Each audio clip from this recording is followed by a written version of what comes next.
मांस खाना पुण्य है या पाप। मनुष्य जिस प्रकार हवा और पानी के बिना जीवित नहीं रह सकता, उसी प्रकार भोजन के बिना भी जीवित नहीं रह सकता। उसी भोजन की जरूरत को देखते हुए पृथ्वी पर कुछ मनुष्य मांसाहार का सेवन करते हैं तो कुछ शाकाहार का सेवन करते हैं। हमारे मन में हमेशा यह प्रश्न उत्पन्न होता रहता है कि मांस खाना पुण्य है या पाप। आज हम आपको बताएंगे कि हमारे वेदों और पुराणों के अनुसार कौन सा भोजन श्रेष्ठ है। आयुर्वेदिक के अनुसार भोजन 3 प्रकार के होते हैं: सात्विक, राजसिक और तामसिक। सात्विक भोजन हमारे शरीर को शुद्ध करने के साथ साथ मन को शांति प्रदान करने वाला और आयु को बढ़ाने वाला होता है, जैसे ताज़े फल, हरी पत्तेदार सब्जियां, अनाज, ताज़ा दूध और बादाम आदि। ज़्यादा नमकीन, खट्टा और मसालेदार भोजन या कहे तो अति स्वादिष्ट खाद्य पदार्थ को राजसिक भोजन कहा जाता है। यह भोजन रोग को उत्पन्न, जैसे मसालेदार भोजन, चाय, कॉफ़ी और तले हुए पदार्थ, प्याज, लहसुन, तंबाकू, मांस, शराब आदि का इस्तेमाल किए हुए और ज़्यादा पके हुए मसालेदार भोजन तामसिक भोजन है, जो शरीर और मन को सुस्त करते हैं। इनके अत्यधिक सेवन से जड़ता, भ्रम और भटकाव महसूस होने के साथ साथ जटिलता, रोग होने की संभावना बढ़ जाती है। मांस खाना पुण्य है या पाप। अब हम बात करेंगे कि हिंदू धर्म के अनुसार मांस खाना पुण्य है या पाप। अलग अलग लोगों का इस विषय पर अलग अलग मत है। तो आइए अब हम आपको हिंदू पुराण में इस विषय पर क्या कहा गया है बताएंगे। गरुड़ पुराण कथा के अनुसार इस विषय पर एक कथा गरुड़ पुराण से आती है, जो कि भगवान श्री कृष्ण के बाल रूप से जुड़ी है। एक बार श्री कृष्ण यमुना नदी के तट पर अपनी प्रिय बांसुरी बजा रहे थे। उसी समय दूर से दौड़ता हुआ हिरण आया और भगवान के पीछे आकर छुप गया। वह बहुत डरा हुआ था। भगवान श्री कृष्ण ने स्नेह से उसे सहलाया और बोले, तुम इतना डरे हुए क्यों हो। वह डर से एक ही तरफ देख रहा था जहां से वो भागकर आया था। तभी वहीं से शिकारी भी भागता हुआ आया और श्री कृष्ण से बोला, ये मेरा शिकार है, इसीलिए इसे मुझे सौंप दो। भगवान बड़े प्रेम से बोले, हर प्राणी के जीवन पर सबसे पहला अधिकार स्वयं उसी का होता है, फिर तुम्हें ये कैसे लगता है कि इस पर सिर्फ तुम्हारा अधिकार है। भगवान के ऐसे वचन सुनकर शिकारी क्रोध से भर गया और बोला, तुम मुझे ज़्यादा ज्ञान मत दो, ये शिकार है और मैं इसे पका के खाना चाहता हूँ। यह सुन भगवान फिर बोले, किसी जीव के प्राण लेकर उसका भक्षण करना पाप है, तो तुम ऐसा करके क्यों पाप कमाना चाहते हो। वह शिकारी बोला, मुझे पाप और पुण्य का भेद नहीं पता, बस पता है तो यह मेरा भोजन है और मुझे जीवित रहने के लिए भोजन की आवश्यकता है, और वैसे भी मैं इसके प्राण हट कर इसे जीव बंधन से मुक्त ही तो कर रहा हूँ। यह तो पुण्य कर्म हुआ है ना, फिर आप मुझे पुण्य कर्म करने से क्यों रोक रहे हो।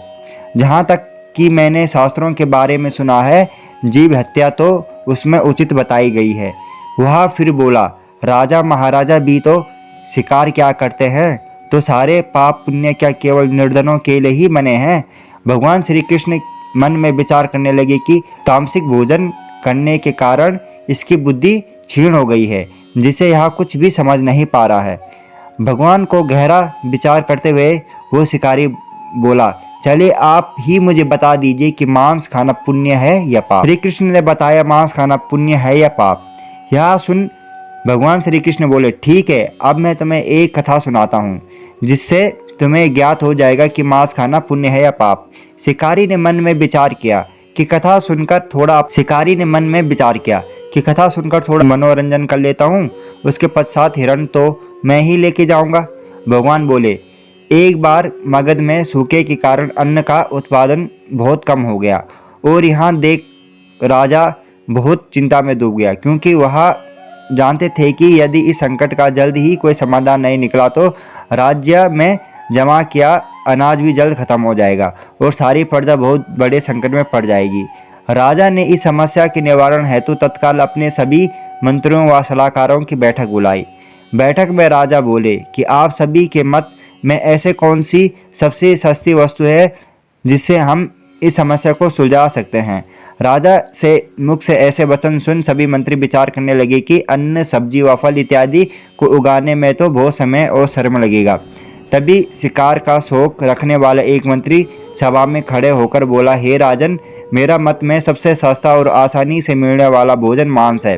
जिससे हमारी प्रजा भूखी भी नहीं रहेगी और हमारा राजधन भी बचा रहेगा। मंत्री की बात सुनकर बाकी सभी मंत्रियों ने भी उसका समर्थन कर दिया। केवल महामंत्री शांत बैठे रहे।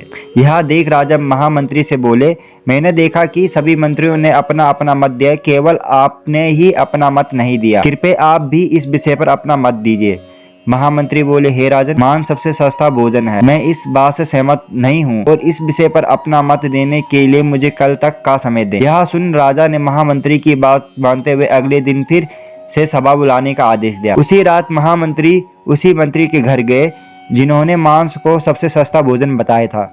महामंत्री को अपना घर आया देख मंत्री खड़े होकर उन्हें प्रणाम करने लगे और बोले कि हे महामंत्री, यदि आपको मुझसे कुछ काम था तो आप मुझे संदेश भेज देते, मैं स्वयं आपके पास आ जाता।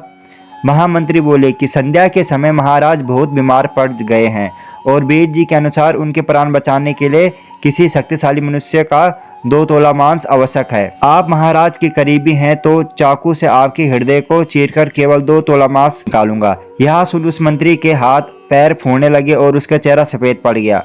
महामंत्री बोले, आप केवल हाँ बोले, उसके बदले में आपको 1 लाख मुद्रा के साथ साथ एक बड़ी जागीर और महामंत्री के पद भी दिलवा दूंगा। मंत्री विचार करने लगा कि अगर मैं जीवित नहीं रहूंगा तो ये धन दौलत मेरे किस काम की।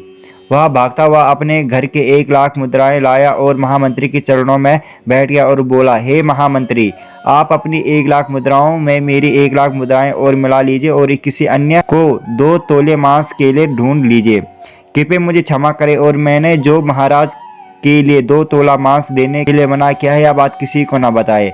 यह कहकर मंत्री अपने घर हड़बड़ाता हुआ चला गया। महामंत्री इसी प्रकार बाकी मंत्रियों के घर गए। किसी भी मंत्री ने 2 तोला मांस देने से सहमति नहीं दी और अपना बचाव करने के लिए महामंत्री को लाखों मुद्राएं देते रहे। महामंत्री ने रात में ही बहुत सारा धन एकत्रित कर लिया और सुबह सारा धन लेकर महल में पहुंच गया। उधर सभी मंत्री यह सोचकर चिंतित है कि अब महाराज का स्वास्थ्य कैसा होगा। कुछ क्षण के पश्चात महाराज सभा में आकर अपने सिंहासन पर विराजमान हो गए। राजा को पूरा स्वस्थ देख सभी मंत्री अविंचित हो गए और महामंत्री को देखते हुए सोचने लगे कि इसका मतलब महामंत्री ने हमसे झूठ बोला। सभा में बहुत सारा धन पड़ा देख महाराज बोले, हे महामंत्री, ये इतना सारा धन कहाँ से आया?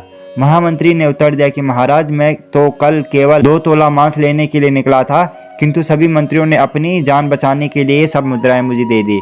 अब आप ही मुझे बताएं कि मांस सस्ता है या महंगा।